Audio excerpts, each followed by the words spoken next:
hinahanap niyo po ba at meron ho ba kayong mga team na nagtatrack down kay Senator Bato? Well, automatic po yan. Pero sabi ko nga, kung meron pong unang-unang dapat tanungin, na-identify na naman na si Senator Robin Padilla yung kasama, siya po yung pinaka-person of interest to shed light kung sa whereabouts po ni Senator Bato. In the proper time, gagawin po natin yan. Malinaw naman po yung sinasabi namin lagi na we are following instructions from the higher ups sa DOJ po yung pinaka-main coordination dito. So, doon po tayo.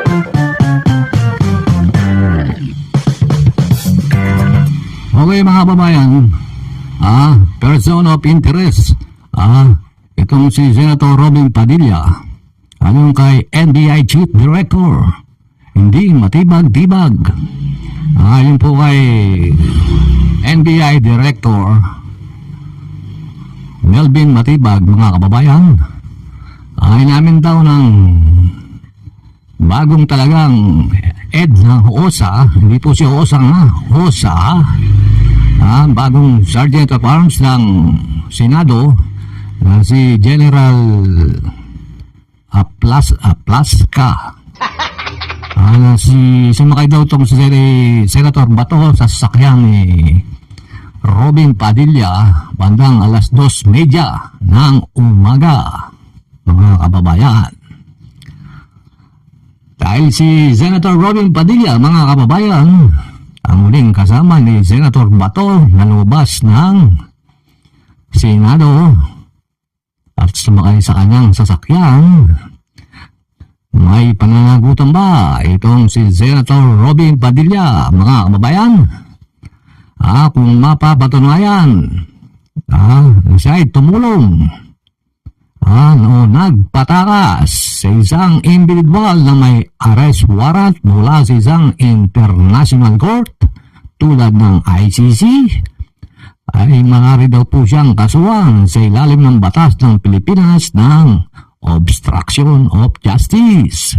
Sa ilalim po yan ng Presidential Decree 1829. Kung mapapatunayan niyo po, mga kababayan ng NBI, o kaya ay dun po sa maging accessory sa krimen sa ilalim ng Revised Penal Code, mga kababayan, naman po yung parusa kung nagpatakas ka ng isang may warrant of arrest mula sa international court. Ayon po dito sa ating binabasa, kung ang nagpatakas ay isang opisyal ng gobyerno, lalo na o isang senador, ang mangyayari po, mga kabayan, bukod sa kasong kriminal, ay maharap din siya, mga kabayan, sa grave misconduct at conduct prejudicial to the best interest of the service sa ilalim ng Civil Service Rules. Ito yung matindi, mga kababayan, kung mapapatunayan na pinatakas ni Robin Padilla itong si Senator Bato o itinago. Perpetual disqualification, mga kababayan, o abang buhay na pagbabawal na umawak ng anumang posisyon sa gobyerno. Palakpakan yung mga konsiguro na, mga kababayan.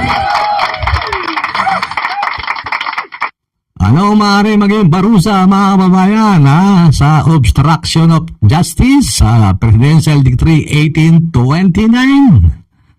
Sa obstruction of justice po, ang magiging parusa po ay pagkakulong, mga kababayan, mula 4 na taon hanggang 6 na taon, mga kababayan.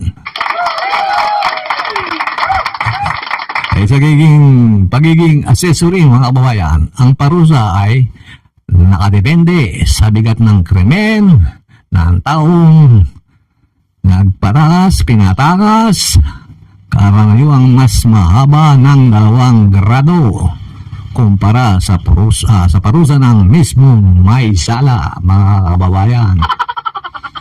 Yari, patay. Pag napatunayan si Senator Robin na kakutsaba o pinatakas niya o tinago niya si Senator Bato, mga kababayan, may nakaambang parusa po pala yan. Baka mauna pa siya kay BP Sara.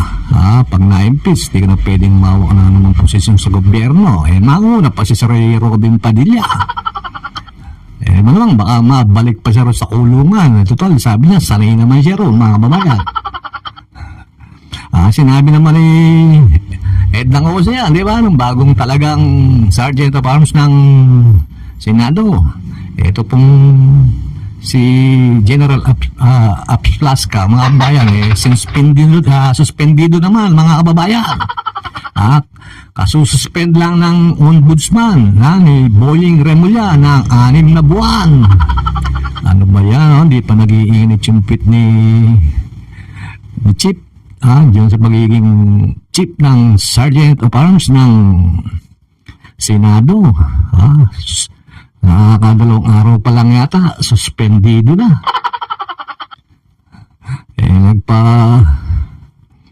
Nagpadala ka doon sa iniisip ni Cayetano binola-bola ka niya Cayetano. Sabi siguro ni Cayetano, sabi kay Cayetano, eto ang gagawin mo, kumuha ngayon ng eksena, kunyari, under attack ang Senate,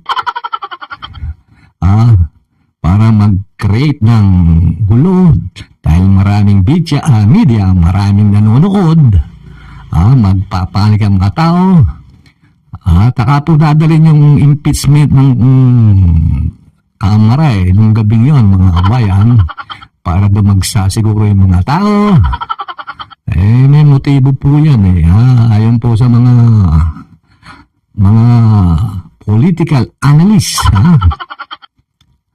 May mga pakinabang pong gagawin. Sipin mo, hindi pa nag-iinit yung puwet mo.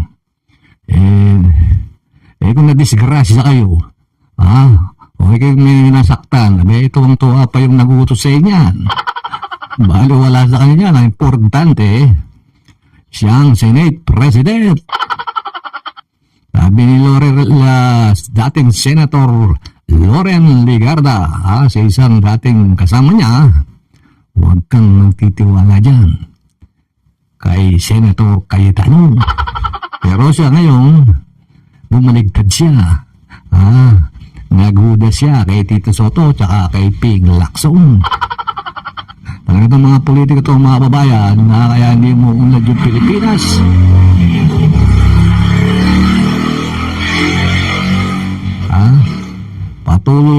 Patuloy na naghihirap ang Pilipinas dahil nakabalik na yung mga